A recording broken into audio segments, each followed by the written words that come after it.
Well, good morning, everybody, and welcome to Ball Guy Presents. We are continuing our look into Ephesus. That's right, this amazing, beautiful city that was the entertainment capital of Asia Minor during that time. These guys had everything. I mean, it mainly focused on religious stuff, but they had bathhouses and you name it, it was there. Okay? Now, this video, we're going to be focusing a little bit on a tour of Ephesus, some of the main buildings and stuff. But if you want to think of Ephesus before Paul entered, you can think of basically Las Vegas without the slots. That's what the city was. People from Rome and everywhere they went, they came to Ephesus to have a good time. That was their main source of income, was making sure the tourists enjoyed themselves. And whatever that entailed, that's what they did. Okay, so now let's take a little tour, shall we? Okay, so there were 3 entrances into Ephesus at that time. Okay, I hope I get these names right. There is the Magnesium Gate. Now, this was on the same road as the House of Mary was. Okay. And you could say picture that. Okay.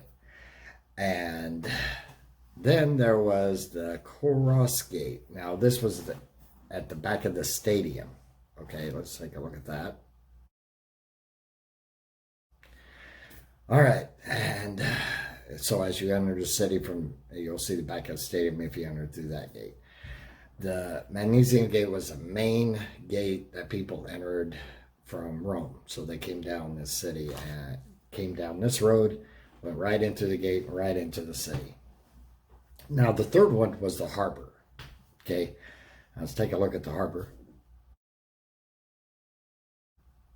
Okay, now the harbor, beautiful, beautiful port building. Right there they had own bathhouses you could go right into. The ships entered, docked, and you were allowed to leave there, and that's where Paul actually came in through. Okay.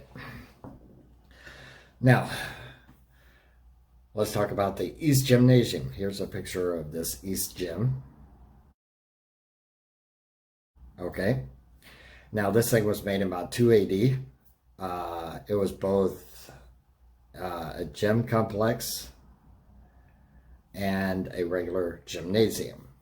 Okay, it was north of the Magnesium Gate. So as you entered the main road, if you look north, you can see this massive gymnasium. It was basically a lecture hall, a gym for exercise and for games. It had bathhouses, and this is where all the kids went to school. Okay, so this was basically the school and some entertainment. Okay, so right in the heart of the city, you can go right down to the state Agora. And we talked a little bit about this Agora. Here's a picture of it again. Okay, and it was used for businesses and meeting place and for governmental discussions. So this is where they would have all their governmental discussions. They would do all their business there. And this was also where disabled kids were brought to be sold off or basically given away. They were left there and somebody would just take them. A lot of slavery happened there. The Agora was based on an Egyptian principle. So right in the middle, they had this temple to Isis. And if we put the Agora back up right now. Okay, so you can see the temple right in the middle there. And this thing was dedicated to Egyptian god. Isis was Egyptian god of magic and healing. So there was a temple there so people could go and worship there. And mainly Egyptians did that. Okay, then we come and we see the Epsis Theater. This was massive. This was where an uprising happened against Paul. And it was in the heart of the city. It was used for concerts. They had plays there, gladiator, animal fights, and all the political and religious discussions happened there. Okay, so you go there and you get plenty entertained. And if you look on the other side toward the top of this massive structure called the Temple of Artemis. We talked about that. Artemis, which was one of 7 wonders of the ancient world at that time. It had 36 beautiful columns on it. Now, Artemis, or Cynthia, as she was called, was the daughter of Zeus and a lady of wild things. They even had little coins with her image on them during that time. It was very Roman god. If people were persecuted, they were able to go there and take refuge. And they were visitors that went to this temple, or they were provided with all sorts of entertainment, no matter what it was. You got it there. Okay, now if you were able to go to the basement, which you really weren't allowed because only the priest and the people that worked at the temple were allowed into the basement. Now this was where all the money was stored. So as the money came into the temple, it went to the basement to be sorted, counted, and sent out. So, and you can see a temple of Artemis here. Here's a picture of that. Okay. Now, if we go back out the Magnesium Gate, okay, and go uphill about 5 minutes away, you'll see the house of Virgin Mary.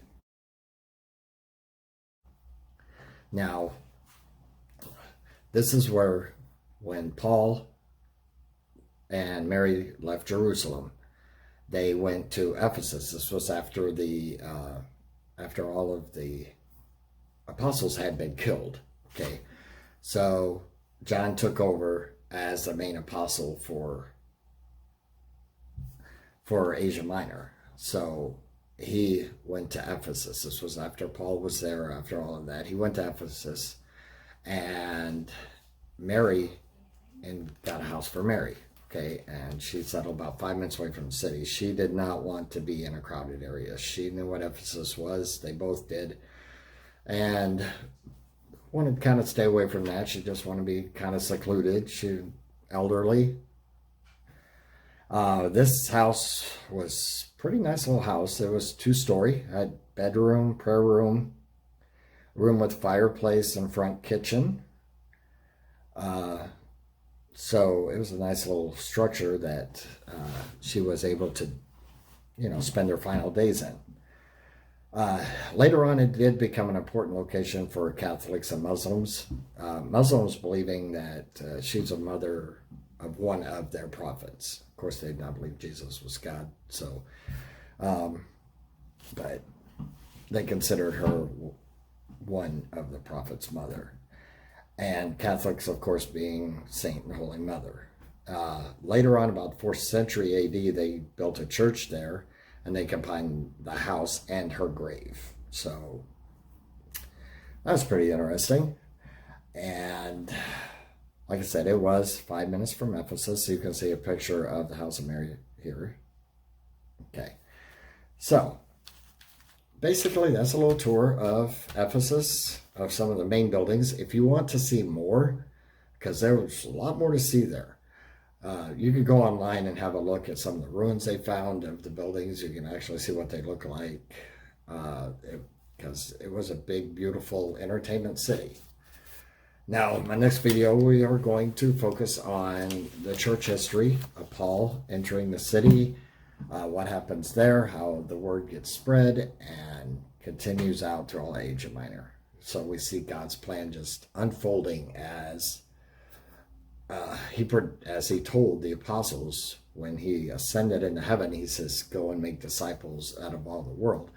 Well, God's plan was to use this main area at that time that was the center and just spread it out in Asia Minor, and therefore wherever people went, God's word will follow. And it did. So God knows, folks, God knows what he's doing. I'll tell you that. Okay, so that's about all I have for today.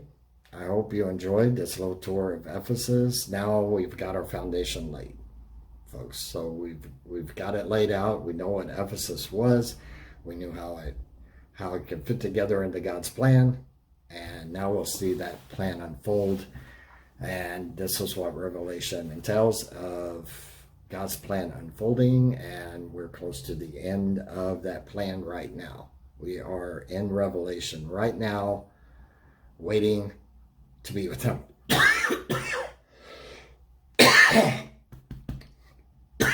Excuse me, a little dry throat there. Anyway, so we see God's plan unfolding. We're right at the end of the church age in Revelation. We're just waiting to be ascended, to be with Him.